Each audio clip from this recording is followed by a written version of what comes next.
La marque japonaise Mazda a quitté sa posture de constructeur généraliste pour devenir une marque premium. Ça s'est traduit dans les faits dès 2022 avec le CX-60. En 2024, la marque passe à la vitesse supérieure avec ce CX-80 qui, en quelque sorte, est la version à 7 places du CX-60. Alors, c'est un modèle qui a été étiré de 25 cm.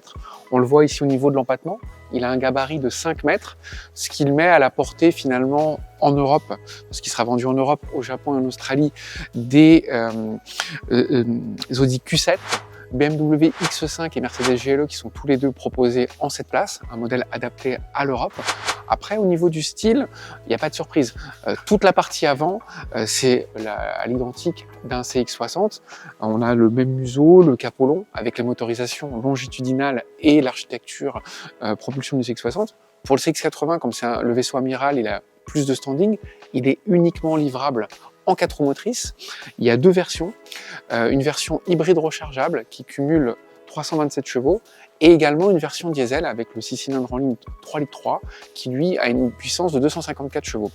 Alors donc dans le style, pas de surprise au niveau de la partie avant. En revanche, ce qui change, c'est cette fameuse porte qui a été tirée de 25 cm, une custode qui a également été allongée avec un jonc chromé qui donne du standing, du cachet au véhicule pour bien montrer en fait que justement ce qui se passe, c'est aux places arrière avec une troisième rangée de sièges.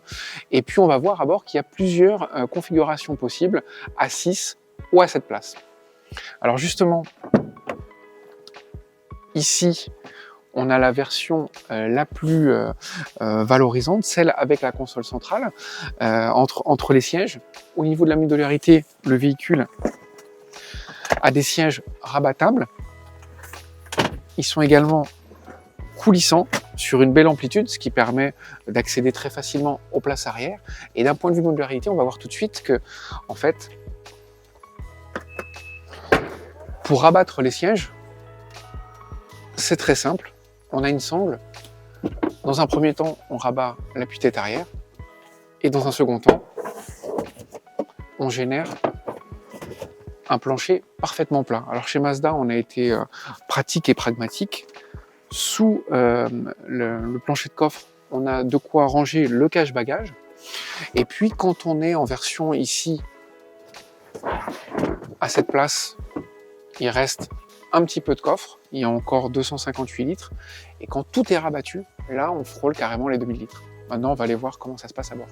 Aux places avant de ce Mazda CX-80, il n'y a pas de surprise. En fait, c'est la planche de bord du CX-60. Alors ici, on a la finition Takumi, la plus haut de gamme, avec du tissu, des broderies, des boiseries claires qui donnent en fait l'esprit de l'artisanat japonais. Ça permet aussi à la marque de se distinguer des autres marques premium.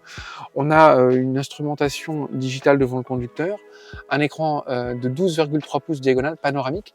La particularité de Mazda, c'est qu'il n'est pas tactile, en fait, il est commandable par ce satellite. Et puis après, on a différents rangements et qui sont mis en valeur par cette sellerie de couleur claire. Alors maintenant, on va aller voir au second rang. Ce Mazda CX-80 au second rang étraîne un nouveau mobilier avec 3 configurations possibles. Une banquette à 3 places, classique, qui coulisse sur une amplitude de 12 cm.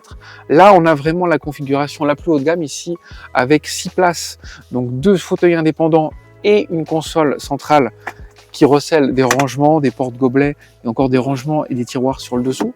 Là, ces sièges, ils ont vraiment une très grande amplitude afin de s'installer facilement au 3e rang. Et puis ces sièges, ils ont aussi un dossier inclinable pour avoir une position confortable sur des longs trajets ou une position plus verticale qui, à ce moment-là, laisse de la place sur des courts trajets aux passagers du 3e rang qu'on va aller voir maintenant. Au 3e rang, évidemment, les fauteuils sont un peu plus petits et les mousses un peu plus fines. Pour autant, on peut voyager jusqu'à un gabarit d'1,70 m. Donc, ce sont des places de complément. En revanche, on a quand même des grandes surfaces vitrées à l'arrière. On a de la garde au toit. On a aussi la climatisation, des rangements. Donc, ça donne quand même une vocation familiale à ce CX-80 qui s'inscrit maintenant au sommet de la gamme Mazda pour le marché européen. Le Mazda CX-80, il sera commercialisé sur le marché français en fin d'année 2024. Pour l'instant, la marque n'a pas précisé les prix. En revanche, ce que l'on sait, c'est que le différentiel de prix entre un CX-60 et un CX-80, ce sera en moyenne autour de 4 000 €. Et puis, le prix de base devrait se situer autour de 63 000 € pour ce Mazda CX-80.